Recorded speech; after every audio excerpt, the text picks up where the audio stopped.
Kadyo na akong tignan yun. Kaso, pagsilip ko doon, Ayan guys, magayatin na natin yung labong. Tagal nila eh. Tayo na magayat. ang tumakbo pa pala yun. Kaagad ko naman sinabi yun sa tiyahin ko. Ano to, dala ni Wise itong labong na to. Galing to ng Sino yung ginagawa Alfonso. ng anak niya? Ang sabi niya lang sa akin, wala yun.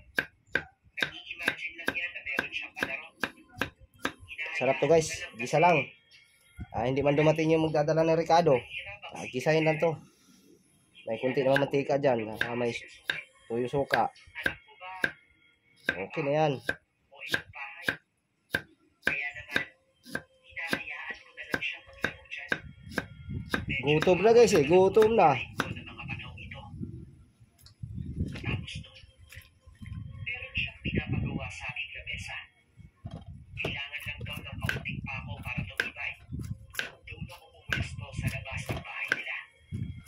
Naladala ko yung pako, martilyo, at yung lamesa. Bumalik ako sa loob para kumuha ng tubig. Kaso, nakikulad ko. Ayan. Tingin ko doon sa mga gamit. Ano lang yan guys. Wala na yung martilyo doon. Paulit-ulit kong hinanap kung nasan yun. Tinignan ko Ito. ulit sa loob ng bahay. Martilyo. Nasa isip ko, baka naiwan ko lang. Salamat. Tapos din. Tumahimik guys. Yun. Pero Oh, wala. mayroon na naman. Pagbalik ko tayo. naman uli sa labas. Tanggalin natin dulo guys para Medyo na-weirduan ako. Pero, baka pinagtitripan lang ako ng anak ng tiyahin ko. Habang Yes, oh. ginagawa ko naman lambot yun, na yan guys eh. etong bata, pasilip-silip sa bintana. Pakuluan natin, pakuluan lang to. Kanatingin niya, tapos pagbalik sa loob, meron siyang kinakausap doon.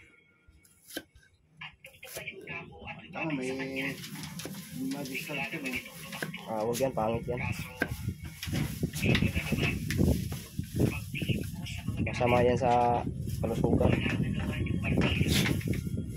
Oo. Medyo nainis na ako sa kaunti. Kasi tingin ko, kaya ako pinagtatawanan para makuha na yung martilyo. Kaagad akong pumasok sa loob ng bahay at tinanong sa bata kung nasaan yun. Tumigil yung mundo ko sa sagot niya. Ang sabi niya, Yes, sarap wala ng akong guys. naroon ako uli sa labas. Dilo. Dinala na ng kaibigan ko. Anak ko, mutya. Tama nga ang sinabi niya. Napahinga ako ng malalim matapos nun. Binilisan ko na yung paggawa at kaagad pumasok sa loob. Diba? Kinagabihan naman. Unang gabi ng pagtulog ko doon. Ang buong akala ko, mabilis lang ako makakapagpahinga. Pagod na pagod kasi yung buong katawan ko eh. Pumikit na ako. Meron akong naririnig ng mga nag-uusap. Nasa may bandang ilalim yun ng kama ko. Kaagad ko namang tinignan yun. Pero wala. Hanggang sa, ayan na naman. Naririnig ko na naman yung mga boses. Di ko maintindihan kung ano yung sinasabi nila. Sinubukan ko ulit tignan yung ilalim ng kama pero Lapit na matapos guys. Wala pa rin sila. ay hindi ito nagmumula doon. Nanggagaling pa yun sa ilalim ng lupa.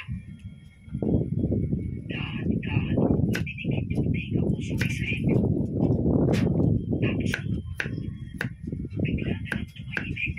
Dinito yung tenga niya. Ano naman yung mga salita na nabasa ko sa notebook.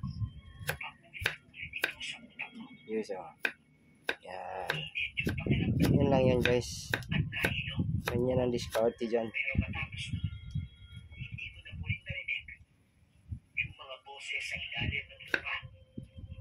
Sumunod na araw, pagkagising ko, gulat na gulat ako kasi Diba?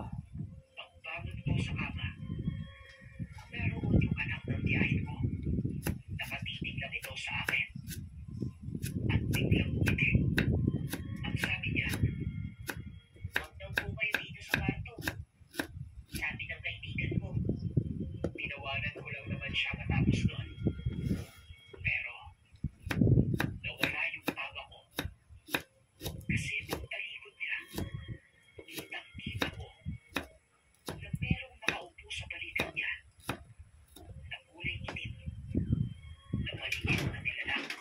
Guys, luto na yata yung kanin. Isalang na natin to. Pakuluan na natin.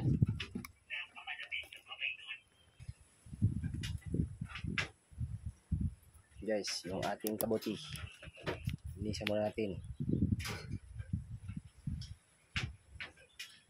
Halo natin to.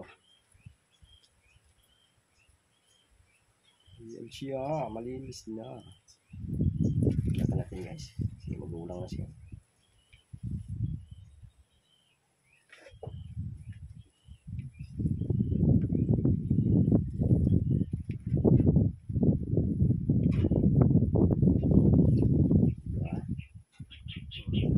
Yan siya.